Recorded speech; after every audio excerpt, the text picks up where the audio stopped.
ሰላም ክብራትና ክብራን ውድ የአዲስ ጤና ዩቲዩብ ቻናል ቤተሰቦች እንደምን አላችሁ? በዚህ ቪዲዮ ላይ እንግዲህ ስለ ኩላሊት ጠጠር የምናየው ይሆናል። በተለይም የኩላሊት ጠጠርን ለመከላከል የሚረዱ ወሳኝ የሆኑ 6 ምግቦችን የምነግራችሁ ይሆናል። እንግዲህ ከ10 ሰዎች ውስጥ አንዱ በህይወት ዘመኑ ቢያንስ አንድ ጊዜ የኩላሊት ጠጠር በሽታ ሊያጋጥመው እንደሚችል የታወቀ ነገር ነው። እናም ወንዶች ከሴቶች የበለጠ ለኩላሊት ጠጠር በሽታ ተጋላጭ ናቸው። እንዲሁም የኩላሊት ጠጠር በሽታ ለማንኛውም የእድሜ ክልል ላይ ሊከሰት ይችላል። በተለይም ከ40 እስከ 60 የእድሜ ክልል ውስጥ ያሉ ሰዎችን በብዛት የሚያጠቃ ይሆናል ማለት ነው። እናም በዚህ ቪዲዮ ላይ እንግዲህ የኩላሊት ጠጠር ምልክቶች ምንድናቸው፣ መንስኤዎች ምንድናቸው፣ እንዲሁም የኩላሊት ጠጠርን ለመከላከል የሚረዱ ወሳኝ ምግቦችና አመጋገብ አጠቃላይ መረጃውን የምነግራችሁ ይሆናል ማለት ነው። ከዛ በፊት እንግዲህ ሁላችሁም እንደተለመደው ይህንን ቪዲዮ ላይክ በማድረግ ጀምሩ። እንዲሁም ለዚህ አስተማሪ ቻናል አዲስ ከሆናችሁ ሰብስክራይብ በማድረግ ቤተሰቡ ነው። አሁን እንግዲህ በቀጥታ ወደ ጉዳይ ሳልፍ የኩላሊት ጠጠር ምልክቶች ምንድናቸው ከሚለው እንጀምራለን። እንግዲህ ከኩላሊት ጠጠር ከተያዛችሁ ልታዩት ከምትችሏቸው ምልክቶች መካከል አንደኛውና የመጀመሪያው እንግዲህ ከጎናችሁ ላይ የሚነሳ ከፍተኛ ህመም፣ በተለይም ወደ ጭናችሁ አካባቢ የሚሄድ ህመም፣ በተለይም ሄድ መለስ የሚል ህመም ነው። ሌላኛው እንግዲህ ሽንት በምትሸኑበት ጊዜ የማቃጠል ወይም ደግሞ የመለብለብ ስሜት፣ እንዲሁም በሽንት ውስጥ ደም ማየት፣ ሽንት ቶሎ መምጣት ወይም መሽናት፣ እንዲሁም ህመም በሚኖርበት ጊዜ ማቅለሽለሽና ማስመለስ የኩላሊት ጠጠር ዋነኞቹ ምልክቶች ናቸው ማለት ነው። ከዚህም በተጨማሪም የኩላሊት ጠጠር እንዳለባችሁ ለማወቅ ሕክምና የሚያደርግላችሁ የጤና ባለሙያ የደም ምርመራ፣ የሽንት ምርመራ እንዲሁም የራጅ ወይም ደግሞ ኤክስሬ እና አልትራሳውንድ ምርመራ የሚያደርግላችሁ ይሆናል ማለት ነው። ከዚያም ጠጠሩ ካለባችሁ ተገቢውን ሕክምና የሚደረግላችሁ ይሆናል። ዳግም እንዳይከሰት ለመከላከል የሚረዱ የአመጋገብ ስልትና ሕክምናም የሚሰጣችሁ ይሆናል ማለት ነው። ህመሙ ካለባችሁ ለየት ያለ የአመጋገብ ስልት ልትከተሉ ይገባል ማለት ነው። እንግዲህ እስቲ የኩላሊት ጠጠር ምንድነው፣ እንዴት ይከሰታል የሚለውን ስናይ እንግዲህ የኩላሊት ጠጠር ሽንት ውስጥ ያልሟሙ ደቃቅ የሆኑ ነገሮች አንድ ላይ ሲከማቹ የሚፈጠር ሲሆን መጠኑ ከትንሽ እስከ ትልቅ ሊሆን ይችላል። ይህ ጠጠር እንግዲህ እንዳይፈጠር የሚደረጉ የተፈጥሮ ንጥረ ነገሮች በብዙ ሰዎች ሽንት ውስጥ ይገኛሉ። እስቲ አሁን ደግሞ ለበሽታው አጋላጭ ሁኔታዎችን እንመልከት። ለኩላሊት ጠጠር የበለጠ የሚያጋልጡ ነገሮች ምን ናቸው የሚለውን ስናይ እንግዲህ ወንዶች ከሴቶች የበለጠ ተጋላጭ ነው ብያችኋለሁ። ከዚህም በተጨማሪም ቤተሰቦቻችሁ ውስጥ ወይም በዘር ሐረግ የኩላሊት ጠጠር ያለባችሁ ሰዎች የበለጠ ተጋላጭ ሊሆኑ ይችላሉ። ከዚህም በተጨማሪም እድሜያችሁ ከ40 እስከ 60 ያሉ ሰዎች ለዚህ ችግር የበለጠ ተጋላጭ ናቸው። እንዲሁም ምግባቸው ላይ ብዙ ሳዲየም ወይም ብዙ ጨው የሚያበዙ ሰዎች የበለጠ ተጋላጭ ይሆናሉ። በአብዛኛው ስጋ የሚመገቡ ማለትም ከእንስሳት የሚገኙ የፕሮቲን ምግቦችን የሚመገቡ ሰዎች የበለጠ ተጋላጭ ይሆናሉ። ከዚህም በተጨማሪም ብዙ ስኳር ማለትም ጣፋጭ ነገሮችን የሚመገቡ ሰዎች የበለጠ ተጋላጭ የሚሆኑ ይሆናል። ካልሲየም ያላቸው የቫይታሚን ወይም ንጥረ ነገር እንክብሎች አብዝተው የሚወስዱ ሰዎችም የበለጠ ተጋላጭ ይሆናሉ። እንዲሁም የስኳር ህመም ያለባቸው ሰዎች ለዚህ ለኩላሊት ጠጠር ተጋላጭ ይሆናሉ። የሪህ ህመም ያላቸው፣ የሽንት ቱቦ ኢንፌክሽን በተደጋጋሚ የሚያጠቃቸው ሰዎች፣ በተጨማሪም በምትመገቡት ምግብ ውስጥ ያለ የካልሲየም መጠን አነስተኛ መሆንና ውፍረት ለኩላሊት ጠጠር ይበልጥ ተጋላጭ የሚያደርጓችሁ ሁኔታዎች ናቸው ማለት ነው። እንግዲህ ብዙ አይነት የኩላሊት ጠጠር አይነቶች አሉ። ሁሉም የኩላሊት ጠጠር ተመሳሳይ ናቸው የሚል ጥያቄ ካለ እንግዲህ መልሱ አይደለም። እንግዲህ እስከ 80% የሚደርሰው የኩላሊት ጠጠር የካልሲየም ኦክሳሌት የሚባለው አይነት ሲሆን የዩሪክ አሲድ ከ5 እስከ 10% በሁለተኝነት የሚከተል ይሆናል ማለት ነው። ስለዚህ የኩላሊት ጠጠሩ ተመልሶ እንዳይከሰት የምታደርጉበት የአመጋገብ ስልት ለውጥና ሕክምና ማድረግ ሲሆን እንዳለባችሁ የኩላሊት ጠጠር አይነት ሕክምናውም እና የአመጋገብ ስልቱ ለውጡ የተለየ ነው ማለት ነው። እንግዲህ አስቀድሞ ችግሩ እንዳይከሰት ምን ማድረግ አለባችሁ የሚለውን ስናይ እንግዲህ የኩላሊት ጠጠር እንዳይከሰት የመከላከያ ዋነኛ መንገዶች፣ የመጀመሪያው የኩላሊት ጠጠርን ለመከላከል ከሚረዱ ተግባራቶች ዋነኛውና ወሳኙ ነገር በየቀኑ ብዙ ውሃ መጠጣት ነው። ይህም ብዙ ጊዜ ሽንት እንድትሸኑ በማድረግ የኩላሊት ጠጠር የሚያመጡትን የካልሲየም እና የዩሪክ አሲድ ንጥረ ነገሮች ክምችትን የሚቀንስ ይሆናል። ሌላው ላብ በሚያለባችሁ ጊዜ ብዙ ውሃ መጠጣት ነው። የሰውነት ላብ በሚኖር ጊዜ ችላ አለማለት እንዲሁም ብዙ ውሃ መጠጣት ያስፈልጋል ማለት ነው። ሌላው ማወቅ ያለባችሁ ነገር ሳውና፣ ዮጋ እንዲሁም ከባባድ የአካል ብቃት እንቅስቃሴዎች ለጤና ጥሩ ቢሆኑም ለኩላሊት ጠጠር ግን ሊያጋልጡ ስለሚችሉ ከባባድ የሆኑ የአካል ብቃት እንቅስቃሴዎችን መቀነስ ይኖርባችኋል ማለት ነው። ምክንያቱም እንግዲህ በእነዚህ እንቅስቃሴዎች ሆነ በአየር ሙቀት ለውጥ ምክንያት የሚወገደው ውሃ የሽንት መጠን እንዲቀንስ የሚያደርግ ስለሆነ ነው። ስለዚህ ከባድ እንቅስቃሴዎችን መቀነስ ይኖርባችኋል። ሌላው ብዙ ላብ ባላባችሁ ቁጥር የሽንት መጠናችሁ ይቀንሳል። ይህም የኩላሊት ጠጠርን የሚፈጥሩት የማዕድናት ኩላሊት ውስጥና የሽንት ቧንቧ ወይም ቱቦ ውስጥ እንዲከማች ያደርጋል ማለት ነው።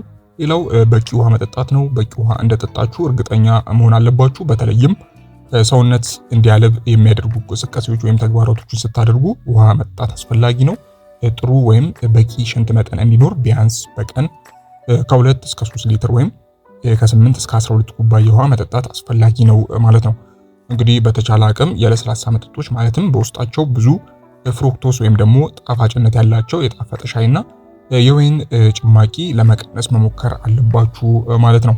እንግዲህ ከአመጋገብ አንጻር እንግዲህ የኩላሊት ጠጠር ለመከላከል ምን አይነት አመጋገብ ስልት ይመከራል ለሚለው ብዙ አይነት የኩላሊት ጠጠር አይነቶች ስላሉ ሁሉንም አይነት የኩላሊት ጠጠር ለመከላከል የሚረዳ አንድ ወጥ የሆነ አመጋገብ ስልት የለም። እንግዲህ አብዛኞቹ ግን የአመጋገብ ስልቶች እንዳላባችሁ የኩላሊት ጠጠር አይነት ይወሰናሉ።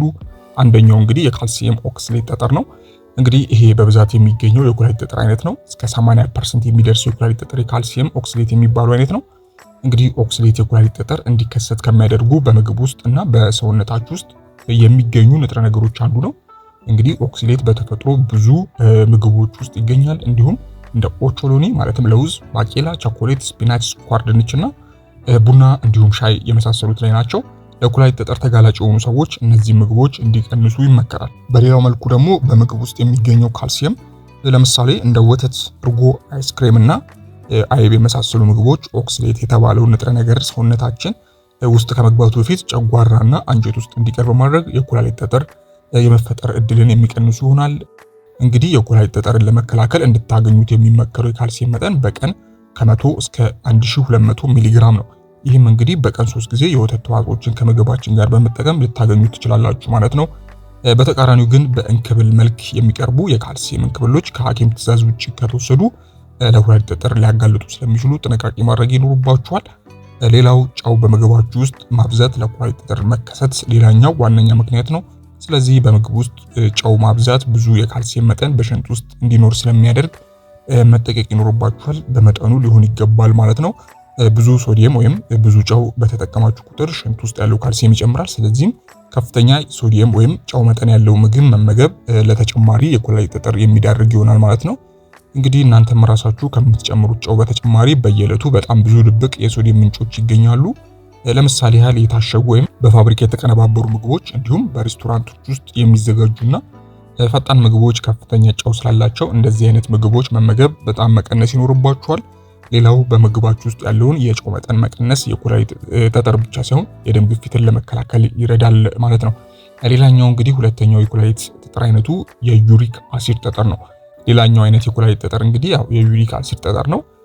ቀይ ስጋ እንዲሁም እንደ ጉበት እና ሼልፊሽ የሚባለው የአሳ ዝርያ በውስጣቸው ከፍተኛ የሆነ ፒውሪን የተሰኘ ንጥረ ነገር ይዘዋል። ከፍተኛ ፒውሪን ይዘት ያላቸው ምግቦች መመገብ ለከፍተኛ የዩሪክ አሲድ መመረትና ከፍተኛ የአሲድ ጫና በኩላሊት ላይ እንዲኖር የሚያደርጉ ይሆናል ማለት ነው። እንግዲህ በሽንት ውስጥ የአሲድ መጠን በጨመረ ቁጥር የዩሪክ ጠጠር የመመረት እድልም ይጨምራል። የዩሪክ አሲድ ጠጠርን ለመከላከል ከፍተኛ የፒውሪን መጠን ያላቸውን እንደ ቀይ ስጋ፣ ቢራ ወይም ማንኛውም የአልኮል መጠጥ፣ የስጋ ሾርባ፣ ሰርዲን ያሉ ምግቦችን ማስወገድ ወሳኝ ነው ማለት ነው። እንግዲህ በብዛት አትክልት፣ ፍራፍሬ፣ ሙሉ እህልና ዝቅተኛ ቅባት ያላቸውን የወተት ተዋጽኦች ውጤቶች ያካተተ አመጋገብ ስልት መከተል ተገቢ ነው ማለት ነው። በተለይም አትክልትና ፍራፍሬ ላይ ማተኮር ይኖርባችኋል። በስኳር የጣፈጡ ምግቦችን እና መጠጦችን በተለይም ከፍተኛ ጣፋጭነት ያላቸውን ማለትም ለስላሳ፣ ከረሜላ፣ የፓንኬክ ሲራፕ አይነት ጣፋጮችን መቀነስ አስፈላጊ ነው። እንዲሁም አልኮል በደም ውስጥ የሚገኘው ዩሪክ አሲድ መጠን ስለሚጨምር መቀነስ ወሳኝ ነው ማለት ነው። በአጠቃላይ እንግዲህ መከላከያ መንገዶች ምን ይመስላሉ ወደሚለው ስናልፍ እንግዲህ የኩላሊት ጠጠር ህመም እስኪመጣ መጠበቅ የለባችሁም። የሚያስከትለው ህመም አስቸጋሪ ነው። ሕክምናውም እስከ ቀዶ ጥገና ሊደርስ ይችላል። ስለዚህ አስቀድማችሁ ራሶቻችሁን መጠበቅ ይኖርባችኋል ማለት ነው። ትክክለኛ መድኃኒት፣ የአመጋገብ ስልትና በቂ ፈሳሽ መውሰድ ይኖርባችኋል። አንድ ጊዜ የኩላሊት ጠጠር ካለባችሁ ተመልሶ የመምጣት እድሉ ከ50% በላይ ነው። ስለዚህ የአመጋገብ ስልት ላይ ትኩረት ማድረግ ይኖርባችኋል። ስለመቀየርና የታዘዙ መድኃኒቶችን በአግባቡ ስለመውሰድ ማሰብ ጠቃሚ ነው። ሌላው እንግዲህ ማወቅ ያለባችሁ አንድ ጠቃሚ ነገር ውሃ በብዛት መጠጣትና ውሃውን ከሎሚ ጭማቂ ጋር ገላቅሎ መጠጣት የኩላሊት ጠጠርን ለመከላከል በጣም ይረዳል ማለት ነው። በተለይም ጠዋት ከእንቅልፍ በኋላ እንደተነሳችሁ የሎሚ ጭማቂን ከውሃ ጋር ቀላቅሎ በመጠጣት ወሳኝ ጉዳይ ነው ማለት ነው። ሌላው ስር የሰደደ የኩላሊት ጠጠር አብዛኛውን ጊዜ በፖታሺየም ሲትሬት ይታከማል። ጥናቶች እንደሚያሳዩት የሎሚ ጭማቂና ሌሎች ፍራፍሬዎች እንዲሁም ከፍተኛ የሲትሬት ይዘት ያላቸው ጭማቂዎች የኩላሊት ጠጠርን የሚከላከሉ ይሆናል ማለት ነው። በአጠቃላይ ግን ችግሩ ወይም የኩላሊት ጠጠር ላለባቸው ሰዎች የሚመከር የአመጋገብ ስልት እንግዲህ በቀን ከ2 እስከ 3 ሊትር የሚሆን ውሃ ወይም ፈሳሽ ነገር መውሰድ ወሳኝ ጉዳይ ነው። ይህም እንደ ውሃ እና ብዙ ጥቅም ያለውን የሎሚ ጭማቂ የመሳሰሉትን ያካትታል። ይህን ማድረግ የቀጠንና በቀን 2 ሊትር የሚደርስ የሽንት መጠን እንዲኖር ያደርጋል ማለት ነው። ይህም ለኩላሊታችሁ ወሳኝ ነው ማለት ነው። ሌላው ከፍተኛ የኦክሲዴት መጠን ያለው ምግብ መቀነስ እንደ ስፒናች ወይም ቆስጣ፣ ቢራዎች፣ ቸኮሌት፣ የስንዴ ምርት፣ ለውዝ፣ ቀይ ስር፣ ሻይ እንዲሁም ቡና ከምግቦች ውስጥ መቀነስ ያስፈልጋል ማለት ነው። ሌላው በቂ ካልሲየምን ማግኘት ወሳኙ ጉዳይ ነው። የወተት ተዋጽኦች ከምግብ ጋር አብሮ መውሰድ የካልሲየም ጠጠር የመከሰት ዕድሉን ይቀንሰዋል። ከዚህም በተጨማሪም የካልሲየም ሰፕሊመንቶችን መጠቀም የለባችሁም። ካልሲየም ያላቸው የሰፕሊመንትን ክብሎች አብዝቶ አለመውሰድ እንግዲህ በሐኪም ወይም በጤና ባለሙያ ወይም በስነ ምግብ ባለሙያ ሲታዘዝ ብቻ ነው መውሰድ ያለባችሁ ማለት ነው። ሌላኛው እንግዲህ የምትወስዱትን የጨው መጠን መወሰኑ ወሳኝ ጉዳይ ነው። ከፍተኛ ጨው ወይም ደግሞ ሶዲየም መውሰድ በሽንት ውስጥ ያለውን ካልሲየም ይጨምራል። ይህም ለኩላሊት ጠጠር የሚያዳርጋችሁ ይሆናል ማለት ነው። ስለዚህ የጨው ይዘቱ ዝቅተኛ የሆኑ ምግቦችን መመገብ የደም ግፊትን ለመቆጣጠር ይጠቅማል ማለት ነው ከኩላሊትን በተጨማሪም። ስለዚህ ጨው ላይ በጣም ትኩረት ልታደርጉ ይገባል። መቀነስ አስፈላጊ ነው።